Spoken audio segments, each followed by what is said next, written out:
오늘 말씀의 제목은 하나님의 나라로 출항합니다입니다. 같이 한번 해볼까요? 시작. 하나님의 나라로 출항합니다. 1620년 전 세계에 큰 발자국을 남긴 배 한 척이 있었습니다. 그 배는 메이플라워호라고 하는 배입니다. 박해를 피해서 102명이 탑승한 그 배는 하나님을 자유롭게 예배하기 위해 새로운 땅을 찾아가는 믿음의 개척자들이었습니다. 이들은 16세기 영국의 국교회의 제도와 권위 아래 끊임없이 종교적 박해에 시달렸습니다. 그래서 네덜란드에 먼저 갔습니다. 갔더니 말도 잘 통하지 않고 경제적으로 어려움을 당하고 자녀들의 신앙을 잃어버리자 안 되겠다. 이제 새로운 땅으로 가자. 하나님께서 주신 약속의 땅을 향해 가자라고 선포하고 1960년 9월 16일 영국 플리머스 항구를 출발해서 드디어 메이플라워호가 출항을 합니다.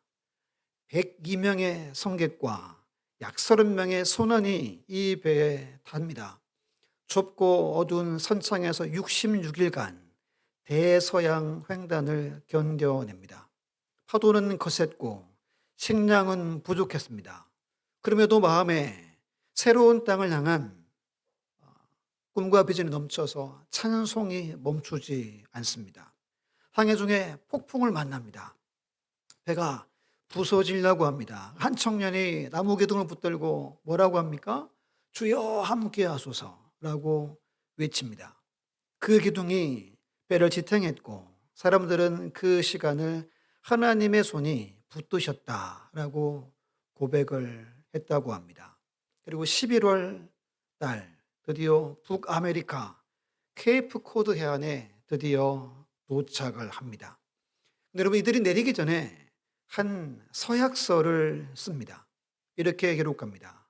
우리는 하나님 앞에서 서로를 존중하고 협력하여 새로운 공동체를 세울 것을 약속한다. 좀 더 길겠죠? 이게 여러분 민주주의의 근간이 되는 서약서가 된다고 합니다. 그리고 한 해 후에 1621년 겨울에 한번 설명드린 적 있죠? 많은 사람들이 죽고 53명이 살아남아 그에 거두어들인 것으로 추수감사절을 첫 번째 지킵니다. 우리를 살리신 하나님께 감사합니다. 이게 우리가 지금 지키고 있는 추수감사절의 기원이 되죠. 이들이 미국을 세우게 되고 이들을 통해 복음이 우리에게까지 전해지는 이야기가 400년 전 한 배가 출항을 하면서 시작이 됩니다. 여기서 여러분 만약에 여러분 이 배가 출항하지 않았으면 어떻게 됐을까요? 인류가 어떻게 됐을까요? 주의 복음이 우리에게 언제 들어오고 어떻게 들어오게 되었을까요? 제가 400년 전 청교도 배 이야기를 하는 건 2025년을 마무리하면서 여러분 우리 역시 우리 교회나 여러분들 가정이나 우리 개개인 또한 이미 믿음으로 우리도 출항을 했습니다. 근데 우리가 이것을 전혀 깨닫지 못하고 한 해를 살아왔습니다. 아니 예수 믿고 평생을 살아온 겁니다. 여전히 이 세상의 문제와 이 땅의 근심에 매여 붙들려 이 해도 한번 돌아보면 온통 여러분 근심이 무슨 근심이었어요? 이 땅의 근심으로 가득한 삶을 우리가 살아왔습니다. 그래서 공식적으로 우리 교회는 이제 출항한다. 이 의미로 오늘 이 설교를 함께 나누고자 합니다. 우리는 이제 출발합니다. 배가 떠나면 돌아올 수 있어요, 없어요? 못 돌아옵니다. 어디까지 가야 되죠? 목적지. 우리 주님의 계신 곳까지 우리는 가는 겁니다. 그렇게 우리는 신앙생활을 해야 합니다. 돌아올 수 없습니다. 돌아갈 곳 없습니다. 앞으로 인도하는 곳으로 우리는 나아가는 삶을 살아가야 하는 겁니다. 오늘 본문을 세 번역으로 읽어드리면 바울은 아무런 방해도 받지 않고 아주 담대하게 하나님 나라를 전하고 주 예수 그리스도에 관한 일들을 가르쳤다라고 사도행전 마지막 장 마지막 절이 마칩니다. 바울의 평생의 소원이 로마에 가는 거였습니다. 그런데 자유롭지 못했죠. 죄수의 몸으로 로마에 가지만 하나님 은혜를 베푸셔서 거기 위에 3절 말씀 보면 2년 동안 자기 집에 감금되어 가택 연금되어서 2년 동안 말씀을 가르치는 은혜를 허락합니다. 그래서 31절에 모든 하나님 나라의 메시지를, 예수 그리스도에 대한 모든 것들을 담대하게 거침없이 다 가르쳤다라고 오늘 사도행전이 마치고 있습니다. 여러분, 우리 화면으로 우리 형제들이 사도행전 1장 3절을 한번 읽어볼게요. 시작. 그가 고난받으신 후에 또한 그들에게 확실한 많은 증거로 친히 살아계심을 나타내사 40일 동안 그들에게 보이시며 하나님 나라의 일을 말씀하시니라. 아멘. 사도행전은 처음 시작할 때 주님이 부활하셔서 40일 동안 하신 일을 분명하게 삶들에 새겨 놓으신 겁니다. 이거 빼도 여러분 상관없습니다. 근데 부활하시고 예수님이 40일 동안 하신 일은 하나님 나라의 일만 가르치고 전하셨다는 겁니다. 그리고 마지막 구절, 마지막 장에 사도 바울이 그 일을 이어받았다는 겁니다. 사도행전에 나오는 수많은 사건과 일들 또한 다 몽땅 하나님 나라의 일을 증거하는 거였습니다. 12사도가, 초대교회가 모두가 하나님 나라의 복음만 선포했습니다. 예수님의 첫 번째 선포가 마태복음 4장 7절, 17절입니다. 우리 자매분들 한번 읽어주세요. 시작.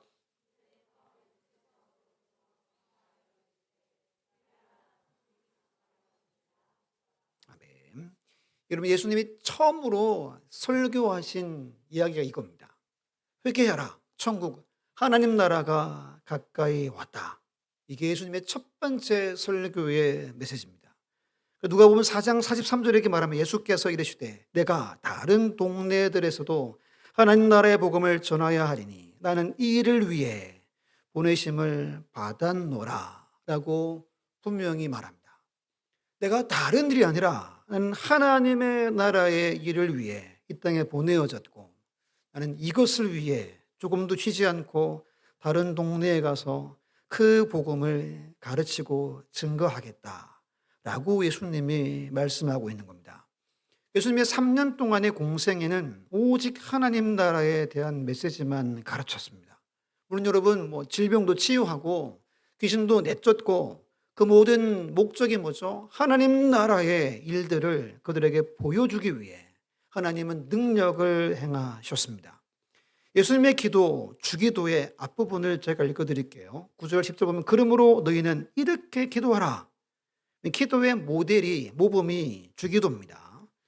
하늘에 계신 우리 아버지여 이름이 거룩히 여김을 받으시오며 먼저 하나님께 영광을 돌리고 첫 번째 기도가 나라가 임하옵시며 뜻이 하늘에서 이루어진 것 같이 땅에서도 이루어지이다 라고 첫 번째 기도를 하라고 우리에게 가르친 겁니다. 우리의 기도가 첫 번째 구할 기도가 이겁니다. 하나님의 나라가 이 땅에 임하게 해 주십시오. 하나님의 나라가 내가 살고 있는 대한민국과 서산시에 이루어지게 해 주십시오. 그래서 아버지의 뜻이 이 땅에서도 이루어지게 해 주십시오. 이게 여러분, 우리가 기도를 시작할 때 처음 기도해야 할 기도가 이 기도라는 겁니다. 하나님은 우리의 이 기도를 통해 이 나라가 이 땅에 임하시고 뜻이 이 땅에 이루어지며 이 땅을 통치하고 다스리시기를 하나님이 원하시기 때문입니다. 그래서 먼저 그의 나라와 그의 의를 뭐하라 그럽니까? 구하라 그럽니다. 세상 것 구하기 전에 먼저 하나님의 나라와 하나님의 의를 구하라. 그리하면 내가 모든 것을 더해 주겠다라고 주님은 강력하게 외치셨습니다. 이방 사람들처럼 이것저것 구하지 말고 하나님 나라 위에서 구해라. 그럼 내가 다 책임져 주겠다. 이게 예수님의 간절한 선포 외침이셨습니다. 예수님은 비유의 말씀을 많이 하셨죠. 천국은 마치, 천국은 마치, 천국은 마치. 그 영성 찾으면 The Kingdom of Heaven입니다. 또는 God입니다. 예수님은 오직 하나님의 나라, 더 킹덤 오브 헤븐 또는 갓을 가르치고 선포하고 전하셨습니다. 여러분, 우리 한국 교회는 이걸 가르치지 않았습니다. 저도 이거에 대해서 그렇게 심각하게 생각하지 않았습니다. 원래 좀 깨닫게 됐습니다. 그렇구나.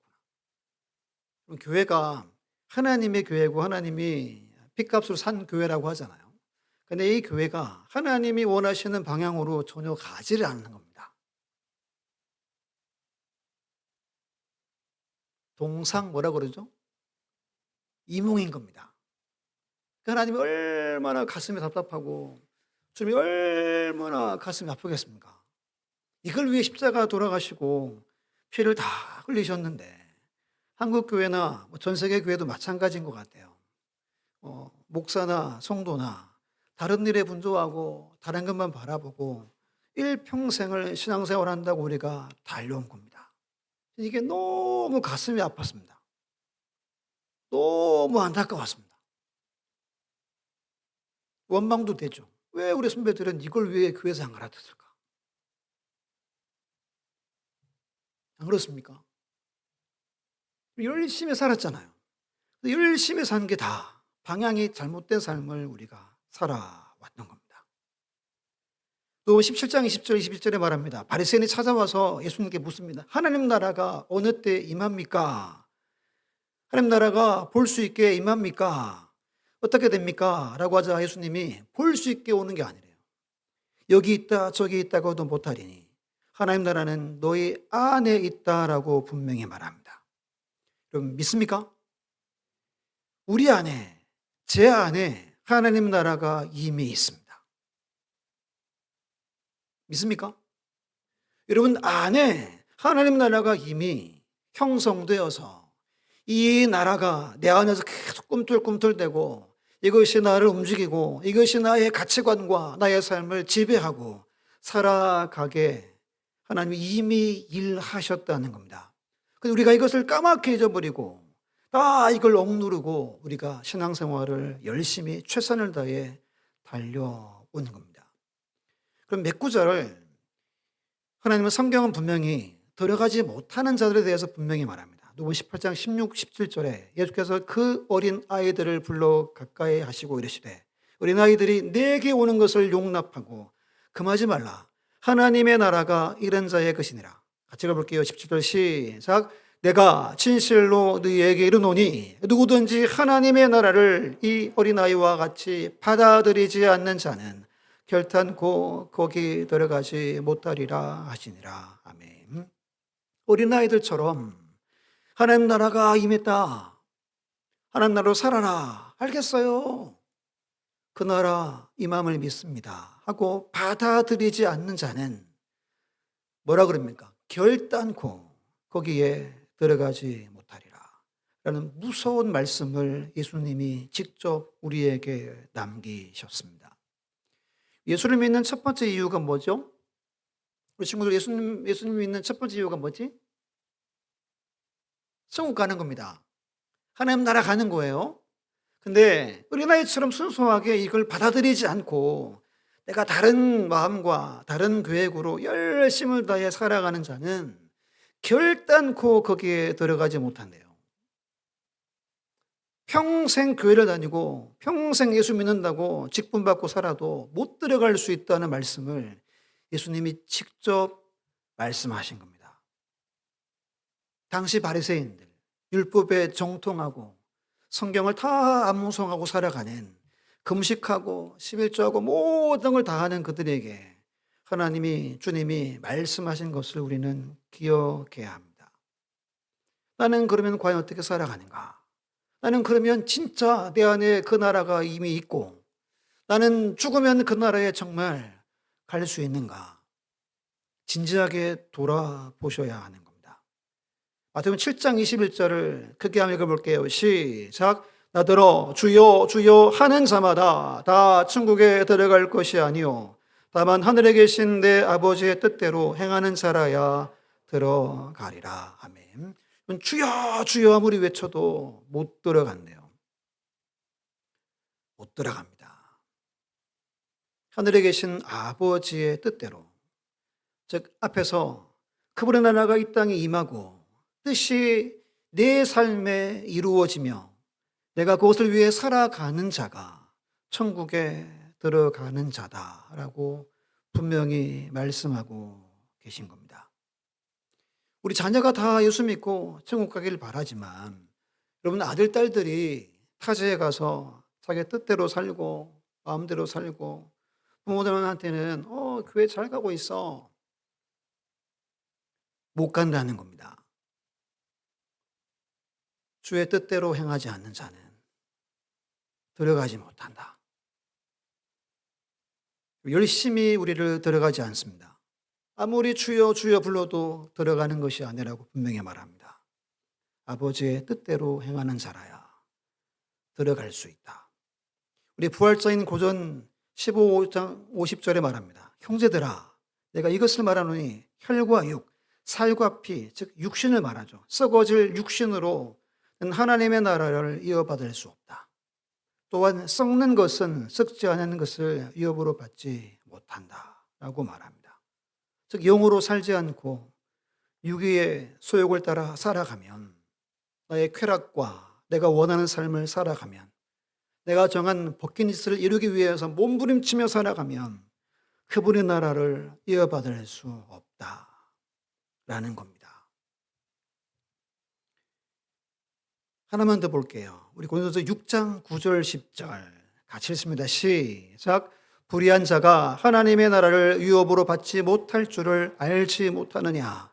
유업을 받지 말라. 음행하는 자나 우상 숭배하는 자나 간음하는 자나 탐색하는 자나 남색하는 자나 도적이나 탐욕을 부리는 자나 술 취하는 자나 모욕하는 자나 속여 빼앗는 자들은 하나님의 나라를 유업으로 받지 못하리라 라고 성경은 말합니다.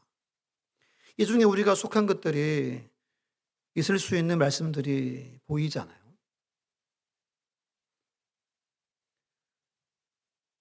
그런 자들이 회개하지 아니하면 들어가지 못한다라는 것이 하나님의 말씀입니다. 제가 올해 마지막 질문을 던집니다. 그럼 여러분은 하나님 나라가 천국을 여러분들은 소유하셨습니까?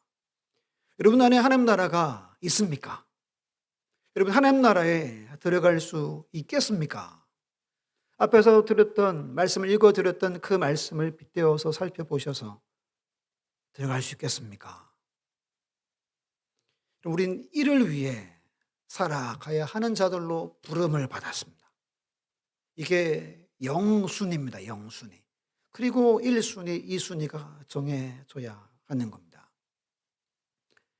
세 가지 짧게 제가 말씀을 전하려고 합니다. 첫 번째는 승선, 오직 믿음으로입니다. 이 믿음의 배에는 오직 믿음이 있는 자만 들어가면, 사진 보여주시면 이 사진은 저희 아이들의 외갓집, 저 앞에 보이는 저기 육지가 섬입니다. 장봉도라고. 요즘에 배를 타려면 뭐가 있어야 되죠? 반드시 신분증이 있어야 됩니다. 지난 가을에 이제 여수에 노예 갔잖아요. 그래서 임원들이 1박 2일 답사 갔는데 막 돌아다닌다고 제 지갑을 딴 데 놓고 밤에 여수 밤바다 답사한다고 타러 갔어요. 지갑이 없는 거예요, 지갑이. 지갑이 없어. 어떻게, 그래서 이제, 나만 못하나? 그러고 있는데 이제 사진 막 찾으니까 사진에 옛날에 이렇게 신분증 찍어 놓은 게 있었어요. 그래서 그거 얼굴만 확인되면 탈 수 있다 그래가지고 탄 적이 있습니다. 만약에 그거 없었으면 저 혼자 바깥에서 1시간 동안 이렇게 멍뚱멍뚱 있을 뻔 했죠. 그럼 배에는 반드시 신분이 확인돼야 탑니다. 그럼 여러분 어떻게 해야 우리의 신분을 확인할 수 있을까요? 우리 교회가 청강교니까 청강호에도 반드시 신분이 확인돼야 타는 겁니다. 그냥 교회 와서 예배 드린다고 이 배에 탈 수 없다는 거예요. 아빠 엄마가 예수님을 잘 믿어도 저 같은 경우는 아버지가 목사여도 평생 교회 다녀도 이 신분이 확인되지 않으면 이 배에 못 탄다는 겁니다. 요즘에 여러분 절대로 안 태워줍니다. 대통령 할아버지가 와도 못 태워줍니다. 그럼 여러분, 이 신분이 뭘까요? 창세기 7장, 8장 보면 노아의 방주 이야기가 나옵니다. 6장에 이런 이야기가 있죠. 세상 사람들의 죄악이 가득했대요. 마음에 생각하는 모든 것이 악해가지고 하나님이 막 한탄하고 막 근심하고, 이게 다른 번역 보면 후회했대요. 내가 사람들을 괜히 만들었구나. 그리고 물로 심판을 하시죠. 6장 8절 9절에 이렇게 말합니다. 그러나 노아는 여호와께 은혜를 입었다. 이 말이 노아 한 사람은 은혜를 입었다는 말입니다. 이것이 노아의 조건이라. 노아는 의인이요 당대 완전한 자라. 그는 하나님과 동행하였다라고 말합니다. 쉽게 말하면 여러분, 하나님을 경외해서 하나님을 믿었다는 겁니다. 그래서 배 만들어라. 배가 여러분 하루아침에 만들어지지 않습니다. 100년이 넘는 동안 배를 뚝딱뚝딱 만들어냅니다. 즉 믿음이 있은 겁니다. 이 믿음의 가정 8 식구만 이 구원의 방주에 승선합니다. 여러분, 청강호에 탑승할 수 있으려면 그 신분증은 믿음입니다. 믿음. 목사님 저 예수 믿죠? 요한일서 5장 4절 5절에 말합니다. 무릇 하나님께로부터 난 자마다 세상을 이겨나니라. 세상을 이기는 승리는 이것이니 우리의 믿음이니라. 그 다음 매우 중요합니다. 예수께서 누구이심을. 너무 간단한 거잖아요. 예수는 하나님의 아들인데 이걸 믿는 자가 세상을 이긴대요. 즉 이걸 믿는 자가 배에 탈 수 있대요. 너무 간단하지만 믿어지지 않는 자녀들 둔 가정들을 제가 여러 가정을 만나봤습니다.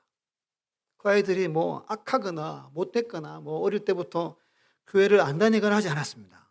어릴 때 태어나가지고 초등학생, 중학생, 고등학생, 대학생, 교회를 떠난 적이 없는데 믿어지지를 않는데요, 여러분. 그래서 그 장로님, 권사님이 답답한 겁니다. 본인들도 답답한 거예요. 본인들도, 그 청년도. 자기가 뭐 애들이 착합니다. 뭐 농땡이 부린 것도 아니고. 근데 교회를 가긴 가는데 믿어지질 않는다는 거예요. 예수가 나를 위해 십자가에 돌아가신 게 안 믿어진다는 거예요. 그럼 뭐라고 해줘요, 여러분? 뭐 할 말 없죠. 얼마나 답답합니까? 근데 그 장로님이 그랬다는 거예요. 나중에 청년 결혼하기 직전에 예수를 영접했다는 겁니다. 그러면 소망 있네요. 걱정하지 마세요. 이렇게 한 적이 제가 있습니다. 화면을 잘 보십시오. 하나님께서 나를 사랑하셔서 독생자 예수 그리스도를 나를 위해 보내셨고 나를 위해 십자가에 못 박아 죽이셨다. 약속대로 삶 안에 다시 살리심으로 예수와 함께 죽고 함께 살게 하셨다. 마지막으로 장차 세상을 심판하시며 나를 하나님 나라로 인도하시기 위해 다시 오신다. 난 이 사실을 전부 다 믿는다 라고 고백하는 자가 믿음이 있는 겁니다.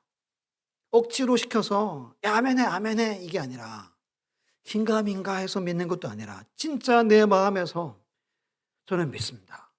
주님 나를 위해 이 땅에 오셨고 고난당하시고 죽으시고 나와 함께 부활하심을 믿습니다. 그리고 다시 오셔서 나를 예비하신 천국에 인도할 줄 믿습니다 라고 고백하는 것이 진짜 믿음입니다.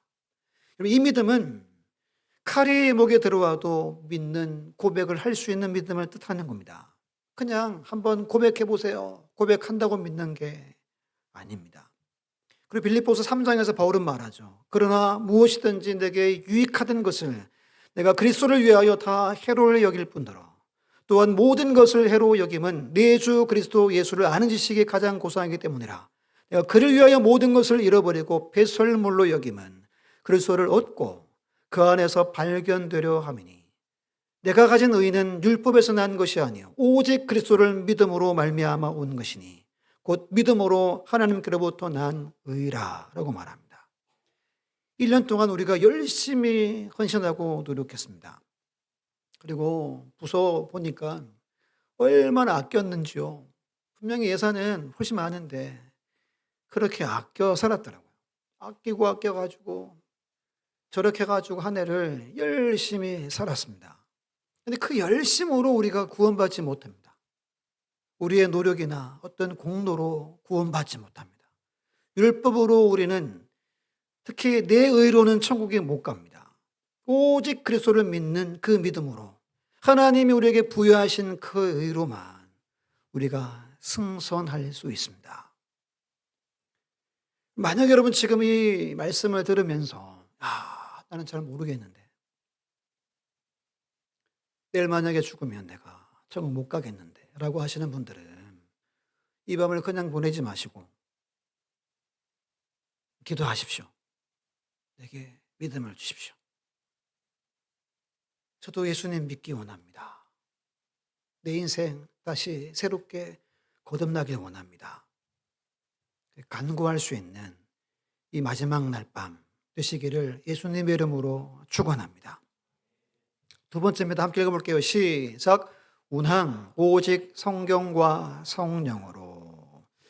요즘에 여러분 차가 우리나라 아직 그렇지만 자율주행이 거의 다 됩니다. 거의 다 왔습니다. 그래서 제가 찾아보다가 놀라운 게 있더라고요. 좀 몇 년 전 기사인데요. 여러분 자율운항 시대가 성큼 다가왔대요. 이런 기사가 있습니다. 무인 선박 개발 프로젝트를 본격화하면서 2020년 말까지 선박 원격 조종 기술을 상용화하고 2025년 올해죠. 내항과 근해선의 무인화, 2030년 원양 선박의 완전 무인화를 목표로 기술 개발에 박차를 가하고 있습니다. 라는 기사가 있더라고요. 조금 더 있으면 멀리 가는 원양 어선도 사람 없이 배가 이렇게 운항할 수 있는 기술이 곧 완성된다는 겁니다. 와, 이거 얼마나 신기한 겁니까? 차는 그렇다 쳐도 이게 배가 가다가 탈날 수도 있는데, 야, 이게 가능한가? 근데 이게 어느 정도 이루어지는 지금 해수까지 찼다는 말입니다. 다시 노아 방주 이야기 드리면, 노아 방주에는 방향을 결정하거나 속도를 결정하는 어떤 방향 키나 아무것도 없습니다. 하나만 있죠. 뭐가 있죠? 하늘로 열린 창문밖에 없었습니다. 이걸 누가 설계했죠? 하나님이 불러줬죠. 노아야, 이렇게 지어라. 알겠습니다. 아무것도 없어요. 제어기가 아무것도 없습니다. 무슨 말이죠? 야, 걱정하지 마라. 내가 책임진다 이 말입니다. 내가 직접 그 배를 운항해 주겠다라는 말씀이죠. 노아 방주는 구원의 방주를 뜻합니다. 오늘날 교회를 구원의 방주라고 말합니다. 그러면 우리 청강교회라는 청강호가 어떻게 운항된다는 거죠?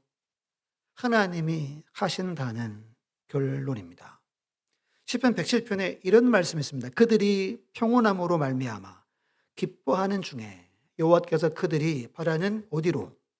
항구로 인도하시는도다. 믿습니까? 이게 우리의 믿음이고 하나님은 교회들을 믿음의 공동체라는 그 구원의 방주를 하나님이 친히 이끌어 가시겠다고 성경은 분명히 말씀합니다. 두 가지 우리가 반드시 기억해야 합니다. 첫 번째는 성경 말씀으로 우리를 인도하십니다. 요한복음 10장에 보면 내 양은 내 음성을 들으며 나는 그들을 알며 그들은 나를 따른다 말합니다. 양은 시력이 약하고 다리에 힘이 없고 근데 귀는 여러분 엄청나게 발달되어 있습니다. 같은 우리에 몇 집의 양들이 있어도 제가 주인이면 자 가자 그러면 제 속한 양들은 다 따라 나온다는 겁니다. 절대로 헷갈리지 않는데요. 근데 시력도 부족하고 다리도 힘이 없고 넘어지면 못 일어나고 까지사가 죽고 그렇게 연약한데 귀만큼은 여러분 엄청나다는 거예요. 그러면 성도나 교회가 어떻게 살아가야 하는가를 우리에게 보여주는 겁니다. 우리는 하나님 말씀이 들리는 대로 살아가는 존재입니다. 내 눈에 보이거나 아니면 내게 무언가가 다가오는 것을 통해 우리는 살아가는 존재가 아니라는 말이에요. 교회도 여러분 그러한 곳입니다. 그러한 곳. 오직 그분의 음성을 듣고 그분의 음성을 알고 그분의 음성을 따라서 운항하는 것이 교회이고 성도의 가정이고 믿음의 식구들이 그렇게 살아가야 합니다. 시편 119편 105절에 주의 말씀은 내 발의 등이요 내 길에 비침을 우리는 압니다. 주의 말씀이 내게 없으면 나는 등 없이 사는 겁니다. 빛 없이 어두컴컴한 무서운 밤길을 걸어가는 겁니다. 우리 시편 19편에 7절로 11절을 천천히 한 5구절 되는데요. 읽어볼게요. 시작. 여호와의 율법은 완전하여 영혼을 소성시키며 여호와의 증거는 확실하여 우둔한 자를 지혜롭게 하며 여호와의 교훈은 정직하여 마음을 기쁘게 하고 여호와의 계명은 순결하여 눈을 밝게 하시는도다. 여호와를 경외하는 도는 정결하여 영혼까지 이르고 여호와의 법도 진실하여 다 의로우니 금곧 많은 순금보다 더 사모할 것이며 꿀과 송이꿀보다 더 달도다. 또 주의 종이 이것으로 경고를 받고 이것을 지킴으로 상이 크니이다. 아멘. 주의 말씀이 이러합니다. 완전합니다. 여러분 영혼을 소생시키고 여러분들을 순결하게 하며 눈을 밝혀 주셔서 선한 길로 가게 하는 건 오직 하나님의 말씀밖에 없습니다. 사람의 어떤 교훈이나 지혜가 아닙니다. 오직 성경에 기록된 66권 말씀만이 우리를 바른 길로 인도합니다. 우리 교회로 여러분 바라는 건 말씀만 선포하고 말씀만이 이루어지는 공동체가 되기를 바랍니다. 항상 말씀을 묵상하며 그 말씀의 인도함을 따라 나아가는 공동체, 그런 청강호가 되기를 예수님의 이름으로 축원합니다. 두 번째는 성령 하나님의 인도입니다. 성령 하나님의 별명이 보혜사죠. 보혜사, 돕는 분, 보호하시는 분, 변호하시는 분, 위로하시는 분, 중재하시는 분이라는 뜻을 가지고 있습니다. 로마서에서 말합니다. 13, 14절에 너희가 육신대로 살면 반드시 죽을 것이로되 영으로서 몸의 행실을 죽이면 살리니 무릇 하나님의 영으로 인도함을 받는 사람은 곧 하나님의 아들이라 라고 말합니다. 여기서 인도한다는 뜻이 뭐냐 하면 우리 안에 죄 짓고 싶을 때가 있죠. 그렇죠? 어른들 말고 그치? 내 마음대로 막 살고 싶을 때가 있잖아. 청년들 그렇죠? 친구들이랑 막 이렇게 광란의 밤을 보내고 싶고 막 이럴 때가 있습니다. 저도 알죠. 저도 군대 가기 전에 학점이 어땠다 그랬어요.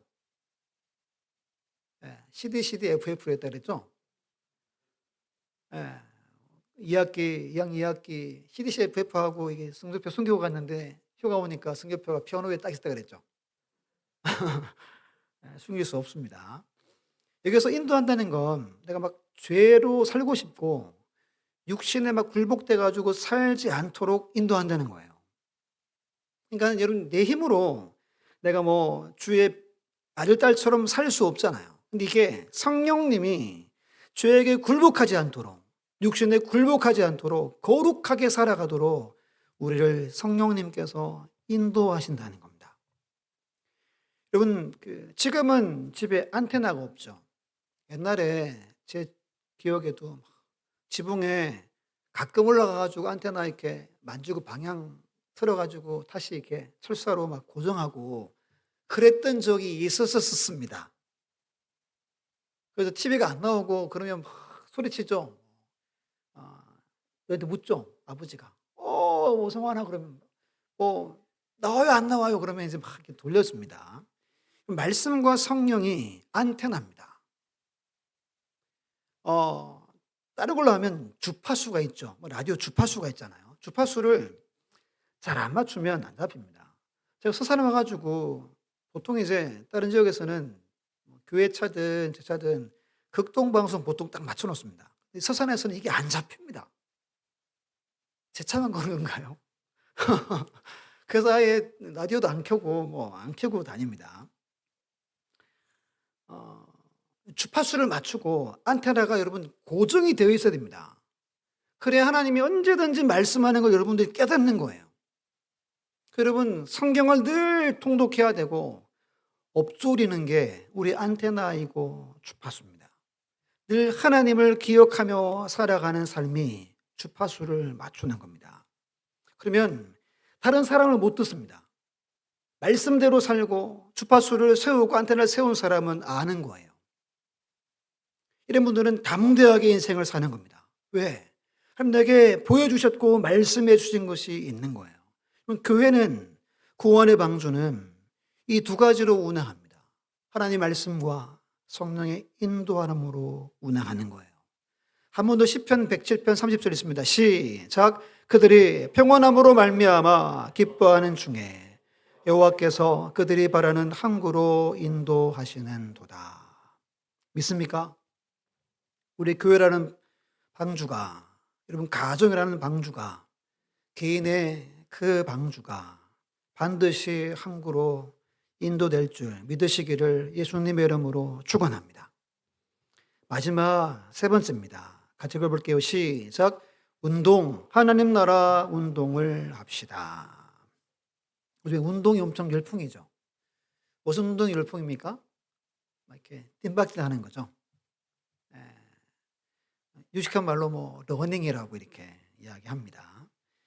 이게 여러분 이렇게 저속으로 1시간 이상 뛰면 이 기초 체력이 좋아진다고 하죠.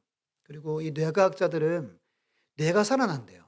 그래서 그래서 야, 뛰어야 되는데 이 마음을 늘 갖습니다. 뇌가 살아나면 삶이 여러분 완전 달라지는 겁니다. 뇌가 죽으면 뭐 어떻게 되죠? 제일 무서운 병 걸릴 수 있는 거예요. 예수를 믿어도 치매에 걸릴 수 있습니다. 이렇게 전문가들 얘기들을 보면 먹는 것도 중요하고 운동도 중요하고 사회성을 늘 가져야 뭐 치매에 걸리지 않는다고 하죠. 여러분 이렇게 운동합니다. 지금 아마 여러분 주변에도 이 러닝하는 분들이 엄청 많을 거예요. 근데 성경에서 바라는 건 하나님 나라 운동을 하라고 합니다. 우리 교단이 백석인데 제가 백석 중에 제일 좋은 건 개혁주의 생명신학입니다. 이렇게 말합니다. 개혁주의 생명신학은 영혼 구원만이 아니라 세상의 모든 분야에 그리스도의 주되심을 실현하려는 하나님 나라 운동이다 라고 명시가 되어져 있습니다. 운동해야 됩니다. 무슨 운동이요? 글자가 작습니까? 무슨 운동? 이걸 여러분 외우셔야 됩니다. 하나님 나라 운동을 하기 위해 우리는 부름받았습니다. 여기에서 하나님 나라는 세 곳이 있습니다. 하늘 보호자가 있는 하나님 나라. 두 번째 어디? 내 마음에 있는 하나님 나라. 세 번째 내 삶으로 뻗어가는 하나님 나라. 이 멋있지 않습니까? 내 일상에서 뻗어가는 하나님 나라가 있다는 거예요. 여기서 최고 핵심 구절이 지난 주일 말씀드렸던 로마서 12장 1절입니다. 같이 읽어볼게요. 시작. 그러므로 형제들아 내가 하나님의 모든 자비하심으로 너희를 권하노니 너희 몸을 하나님이 기뻐하시는 거룩한 산제물로 드리라. 이는 너희가 드릴 영적 예배니라. 이 몸은 우리의 모든 삶을 뜻합니다. 삶. 우리의 삶에서 하나님이 기뻐하시는 산제사가 되는 영적 예배. 이 영적이란 말은 신령한, spiritual이라는 단어와 합당한, 타당하다, reasonable이라는 단어를 씁니다. 예수를 알고 내 안에 예수 생명이 있는 우리의 전체 삶이 일상에서 흘러가는 것이 당연하고 이것이 신령한 신앙이라고 말하는 겁니다. 이걸 잘 기억하셔야 됩니다. 여기서 강조하는 게 이런 문구가 있습니다. 가까운 사람, 가까운 일이래요. 가까운 사람, 가까운 일. 빼면 것 같네요.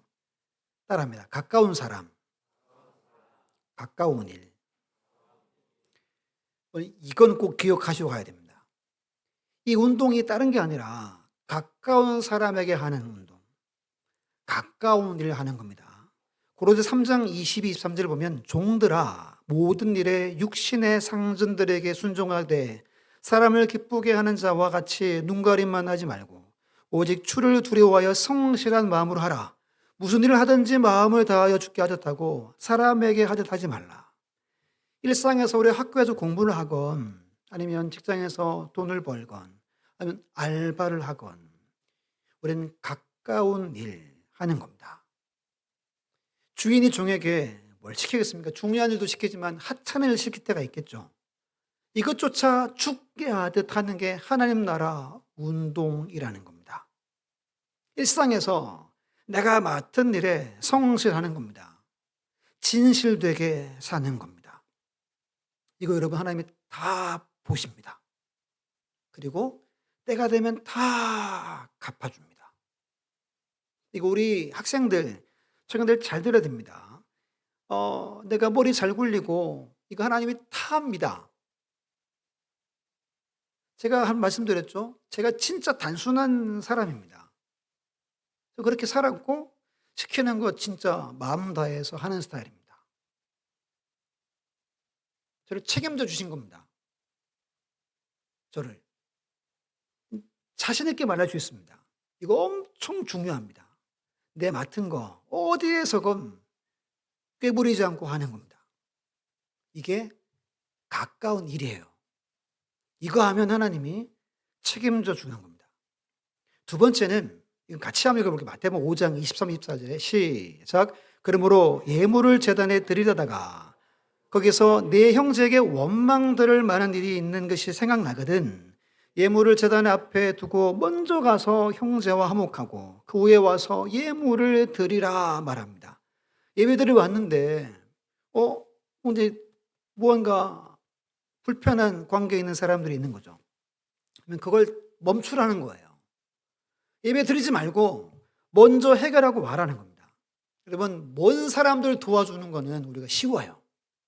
성교배 보내고 기도하는 거 쉽습니다.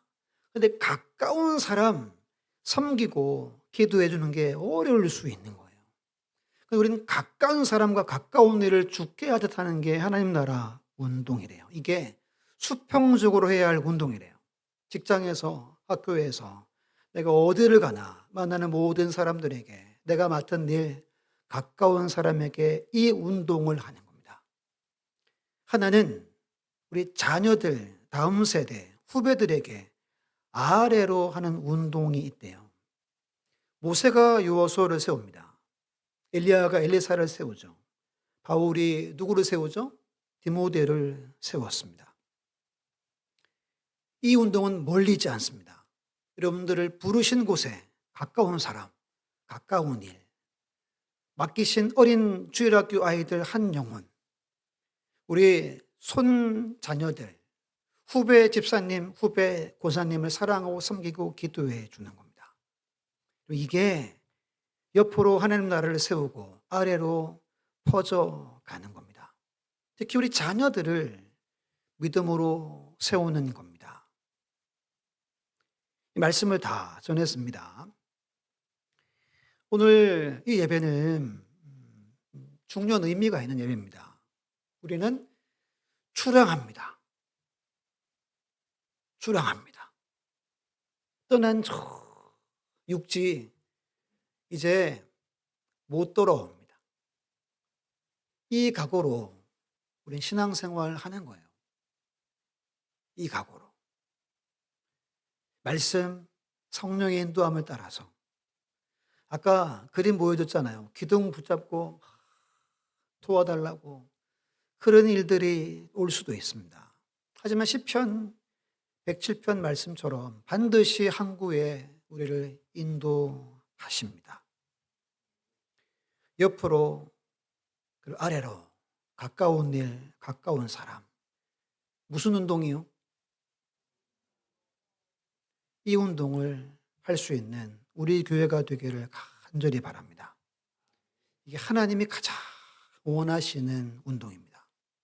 그래서 우리 주변의 많은 자들이 우리를 기억하고 주 예수를 믿게 되고 나중 장차 주님 옷땡 오셔서 하나님과 어린 양 예수 앞에 나아가 찬양과 경배를 드리는 우리 모두 자자손손 다 되기를 예수님의 이름으로 축원합니다.